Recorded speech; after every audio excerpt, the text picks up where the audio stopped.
হত্যাকারী দল, এটা একটা নির্যাতনকারী দল, এটা একটা নিপীড়ক দল। এই দলকে রাজনীতি করতে দেওয়ার কোনো সুযোগ থাকা উচিত না। আমি এখন পার্বত্য চট্টগ্রামে যে এখন অশান্তিগুলো হচ্ছে, এই অশান্তিগুলো স্ট্রেইট ক্রিয়েট করা হচ্ছে এই গভর্নমেন্টকে ডিস্টেবিলাইজ করার জন্য। স্ট্রেইট যা যা ঘটেছে গত মাস দেড়েক ধরে, অ্যাবসলিউটলি, যেটা আমাদের গতকালকে আমাদের পার্টি মহাসচিব খুব ক্যাটেগরিক্যালি তিনি ইন্টারভিউতে বলেছেন, আপনারা নিশ্চয়ই খেয়াল করেছেন, বাট এখন অন্য পরিসরে আমরা কথা বলছি, যারা খেয়াল করেন তাদের উদ্দেশ্যে বলছি।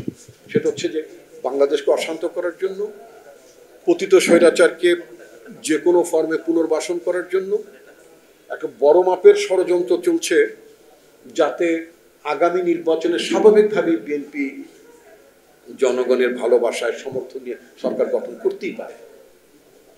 ইট is not because of that যে Awami League is not in the politics বা মাঠে নাই, সেই জন্য না। বাংলাদেশে আওয়ামী লীগ যে রাজনীতিটি করেছে সেই রাজনীতির কারণে আওয়ামী লীগের তো কোনো ভোট থাকার কোনো কারণ নাই। আওয়ামী লীগ স্বাভাবিকভাবে ভোট করলেও কি আওয়ামী লীগের ভোট থাকতো? মানুষ কি আওয়ামী লীগকে ভোট দিত যে আকাম কুকাম গুলো করেছে? বাংলাদেশের ৬২-তে শিক্ষা আন্দোলন হয়েছে, ৫২ সালে ভাষা আন্দোলন হয়েছে, ৬৯-এর গণ-অভ্যুত্থান হয়েছে, যতগুলো গণ-অভ্যুত্থান বাংলাদেশে হয়েছে, সেটা যদি আমরা মানে ৮০ দশকের পরে যদি ৯০ সালের কথা যদি বলি, অথবা গোটা এরশাদ শাহীর শাসনের কথা যদি বলি, কতগুলো হত্যাকাণ্ড ঘটেছে, সব মিলে টোটাল সেই আইয়ুব খানের আমল থেকে শুরু করে এরশাদ পর্যন্ত কোনো আন্দোলনে ৩০০ মানুষ মারা যায়নি টোটাল, সে পাকিস্তান ও বাংলাদেশ মিলে। আর শেখ হাসিনা একাই ৩৬ দিনে, গতকালকে পত্রিকা স্ট্যাটিস্টিক দেখলাম যে সাব কমিটি গভর্নমেন্ট ফর্ম করেছে, সেখানে অ্যারাউন্ড ১৫০০, ১৪০০ কত এরকম প্রায় ১৫০০ মতো, হ্যাঁ ১৪২৩, রাইট। তো ১৪২৩ জন মানুষ মাত্র ৩৬ দিনে মারা গিয়েছে, আরো আননোটিসড আছে। এনজিওর কিস্তি প্রথমবার বিকাশ পেমেন্ট করলেই ২০ টাকা ইনস্ট্যান্ট ক্যাশব্যাক।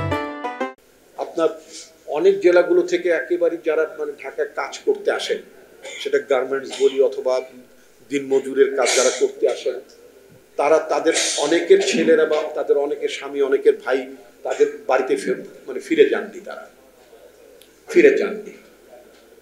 ফলে সেগুলো কিন্তু এখনো রেকর্ডেড না। প্রায় ২০,০০০-এর মতো মানুষ আহত হয়েছেন, তাদের মধ্যে কেউ ২ চোখ হারিয়েছেন, কেউ ১ চোখ হারিয়েছেন, কারোর ২ পা গিয়েছে, কারোর ১ পা গিয়েছে, কারোর ১ হাত গিয়েছে, কেউ অনেকটাই পঙ্গু হয়ে গেছেন।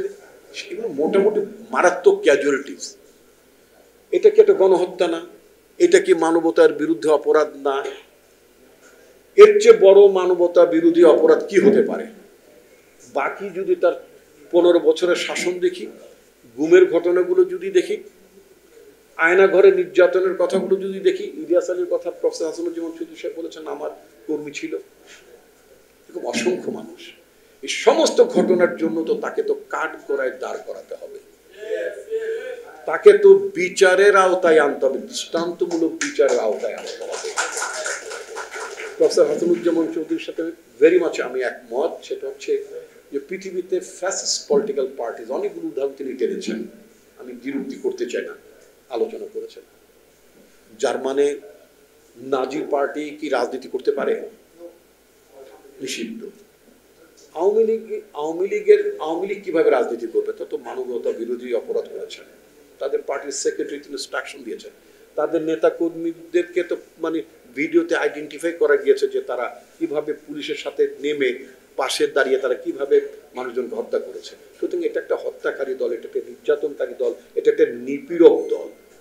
এই দলকে রাজনীতি করতে দেওয়ার কোনো সুযোগ থাকা উচিত না। আমি গণতন্ত্রে বিশ্বাস করি, অন্যের অধিকারে বিশ্বাস করি, কিন্তু মানবাধিকার হরণকারীর অধিকারে বিশ্বাস করি না।